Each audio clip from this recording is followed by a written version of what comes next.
ఇట్లు ఓపెన్ చేస్తే ప్రభుత్వం కంటే ముందు వైసీపీ కంటే ముందు స్పందించి ట్వీట్ చేసిన వాడు పవన్ కళ్యాణ్.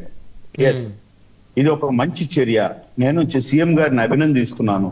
అయితే వీటికి అంతే స్థాయిలో వైద్యం కూడా అందేట్టుగా మానిటరింగ్ చెయ్యాలి అని చెప్తూ ఆయన అభినందిస్తూ మంచి పని కదా సార్. తర్వాత కదా మేము కూడా వాళ్ళు చెప్పుకునేదే కదా, మేము అట్లా మీరు ఊరికే 104 కొట్టండి కుయ్యి కుయ్యి కుయ్యి అంటది, నై నై అన్నప్పుడే కదా మేము మాట్లాడినాం. అవును, వాళ్ళు కుయ్యి కుయ్యి అన్నప్పుడు మేమేం మాట్లాడలా, అది 2 రోజులకో 3 రోజులకో నిలిచిపోయినాక వ్యాన్లో అప్పుడు కదా మాట్లాడినాం. కనీసం నిజంగా మానవత్వం ఉన్నోడు ఇర్రెస్పెక్టివ్ ఆఫ్ పార్టీస్ ఈ రోజు ఈ మమతా తుఫాన్ కు ఎన్డీఏ గవర్నమెంట్ కు 100% శిరస్సు వచ్చి నమస్కరించాలి సార్. అది ముఖ్యమంత్రి గారికి కావచ్చు, ఉప ముఖ్యమంత్రి గారికి కావచ్చు, మంత్రులకు కావచ్చు, పార్టీల్లో ఉన్నటువంటి ప్రతి ఒక్కరికి కావచ్చు. సార్ నేను ఎన్ని కార్యక్రమాలు సార్, రోజు బయటికి వెళ్ళేవారు, బయటకు కూడా వెళ్ళి గంటకు ఒక మెసేజ్. ఎందుకంటే శ్రీకాంత్ అన్న పబ్లిసిటీ అన్నాడు, ఎందుకంటే ఆ పబ్లిసిటీ అంటే ఆయన నిమిషానికి ఆయన ఫోన్ కూడా ఈ ప్రభుత్వంలో మెసేజ్ వస్తుంది, ఇదో ఈ టైంలో వర్షం పెరిగే సూచన ఉంది, ఈ టైంలో జాగ్రత్త అని చెప్పి. ఇదంతా పబ్లిసిటీ అనుకుంటున్నాడు ఆయన.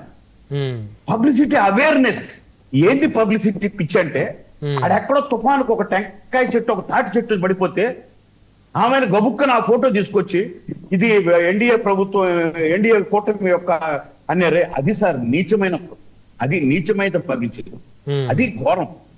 అంటే ఒక మంచి అనడానికి ఏం సార్? సార్ నిజంగా చెప్తున్నా, మీరు పిఠాపురం నుంచి వస్తున్న వీడియోలు చూడండి. మా పార్టీ నాయకుడు రోజు 2 సార్లు టెలికాన్ఫరెన్స్ అండి, నాదెండ్ల మనోహర్ గారు, నాగబాబు గారు మరియు హరిప్రసాద్ గారు, మంత్రి దుర్గేష్ గారు మాకు వేసి, ముఖ్యంగా ప్రభుత్వాలు ఏవిన్నాయి, ప్రభుత్వ సెంటర్లతో పాటు మాకు కూడా ఒక 10-15 మంది టీములుగా చేసి ఆ టీం నుంచి ఒక్కొక్క 2 నెంబర్లు తీసుకున్నారు వాళ్ళు. అంటే మేము ఇమ్మీడియట్ గా ఎక్కడైనా ఎఫెక్ట్ ఇదో ఉప్పాడ దగ్గర అంటేనే మీ టీములకి ఇచ్చేస్తాం, మీరు వెళ్ళిపోవాలి అక్కడికి. ఇంత విధంగా చేస్తే ఏమీ చేయలేదు ఏందో అనుకుంటే ఇంకేం చేయాలి సార్? పోనీ జగన్మోహన్ రెడ్డి ఏమన్నా చెప్పినాడా? మొంతా తుఫాన్ అయినా తీరం దాడుతుంది కానీ ఆయన బెంగళూరు ప్యాలెస్ దాటుతున్నాడా? దాటలేదు కదా. అంటే వీక్లీ వస్తున్నట్లున్నారు తాడేపల్లికి. ఇప్పుడు ఆయనకు వీక్లీ వన్స్ ఇచ్చారా? వారాల అబ్బాయా? నేను జగన్మోహన్ రెడ్డి గారు, రాజశేఖర రెడ్డి గారు అబ్బాయి పోయి ఇప్పుడు వారాల అబ్బాయి చేశారా మీరు? వీక్లీ వన్స్ ఆ పార్టీ వాళ్ళు నేను అడుగుతున్నా, నేను ఏమండి వీక్లీ వన్స్, లేదంటే మీరే పర్యాటక కేంద్రంగా పోండి, ఈ నుంచి బస్సులు వేసుకొని జగన్మోహన్ రెడ్డిని చూస్తాము అని చెప్పి. ఇప్పుడు ఇంతకుముందు ఎప్పుడో అక్కడంతా తిరిగి దేవస్థానాలు చూస్తూ వస్తూ పుట్టపర్తిలో సాయిబాబా గారిని చూసి వచ్చేవాళ్ళం, ఆ టెంపుల్స్. అట్లా మీరు బస్సులు వేసుకెళ్ళి వైసీపీ వాళ్ళంతా బెంగళూరు ఉద్యానవనాలన్నీ చూసుకొని ఆయన దర్శనం కూడా చేసుకుంటారండి. ఎందుకండి ఎంత విచిత్రంగా మాట్లాడుతున్నాడు శ్రీకాంత్ అన్న. తర్వాత తుఫాను ప్రభావిత ప్రాంతాలలో పెను విపత్తు ఈయన అన్నాడు, ఫిజికల్ గా పోలేదండి. ఇప్పుడు నేను అడుగుతున్నా, ఒకరిని అడిగే ముందు తుఫాను ప్రాంతాలు ఏమన్నా చెరువు కాడుకో గట్టు కాడుకో మన ఊర్లో అయినా శ్రీకాంత్ అన్న పోయినాడా?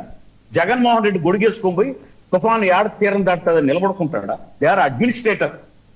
అవును, దానికి కావలసిన సంపూర్ణ సమాచారాన్ని సాంకేతికంగా తెప్పించుకొని దీనికి ఏ ఆర్డీఓకి ఇవ్వాలి, ఏ కలెక్టర్కి ఇవ్వాలని చెప్పి మానిటరింగ్ చేయడమే అడ్మినిస్ట్రేషన్. దాన్ని అంటా అని నాసా.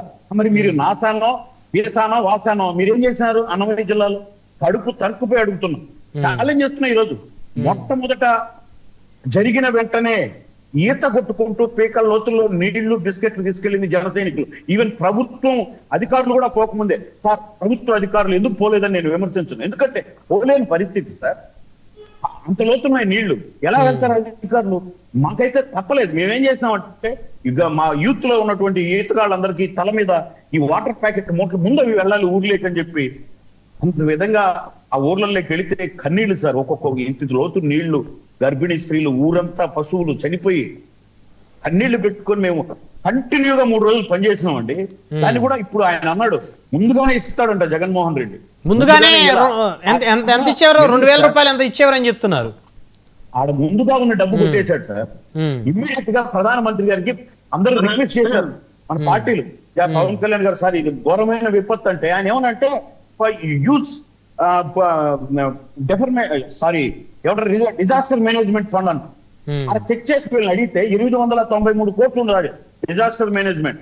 ఒక్క రూపాయి ఇంకా కావాలని ఇస్తాం, మీరు ముందు దాన్ని వాడేయండి అని చెప్తే వీడికి వస్తే 8 రూపాయలు కూడా లేదు.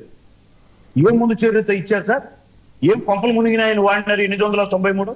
ఇంతమంది ప్రాణాలు అయిపోతే చెప్తాం. నేను అడుగుతున్నా శ్రీకాంత్ నిన్ను, మన పక్కింట్లో డిజాస్టర్ మేనేజ్మెంట్ 890 కోట్లు ప్రభుత్వం అడ్డగోలుగా వాడేస్తే ఆ ట్రెంచ్ల కోసం, ఇది ఇట్స్ నాట్ ఏ ప్రకృతి వైపరీత్యం కాదు, ఇది మ్యాన్ మేడ్ మిస్టేక్.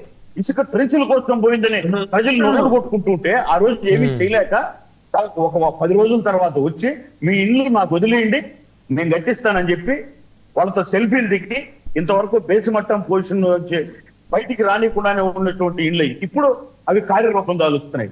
ఇవన్నీ నిజాలు కదా సార్, కళ్ళ ముందు కనిపిస్తున్నాయి కదా.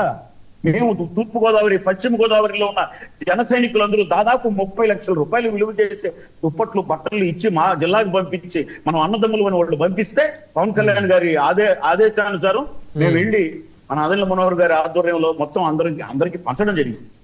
2 సార్లు వచ్చాడు ఆయన మా పార్టీ నుంచి. ఇది కదా ఫిజికల్ గా కనపడలేదు, మీరు కనపడండి రేపటి నుంచి. ఇప్పుడు చెప్తున్నా కదా, ప్రభుత్వం 3,000 రూపాయలు ఇచ్చింది.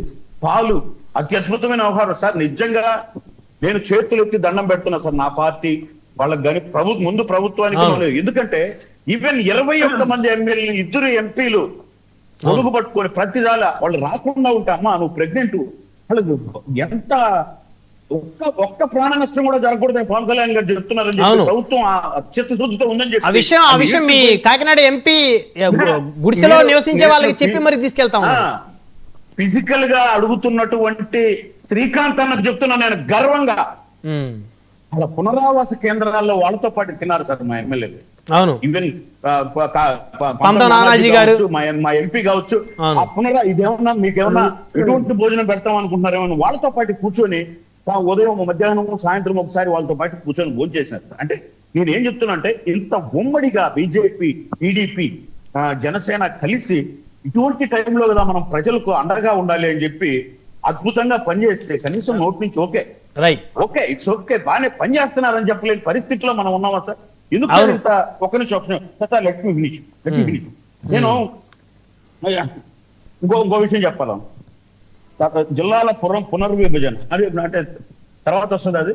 నేను దానికి కూడా ఒక మాట చెప్తున్నాను సార్. నేను ఫస్ట్ స్టెప్ తీసుకుంటాను, ఎందుకంటే అత్యధికంగా నష్టపోయేది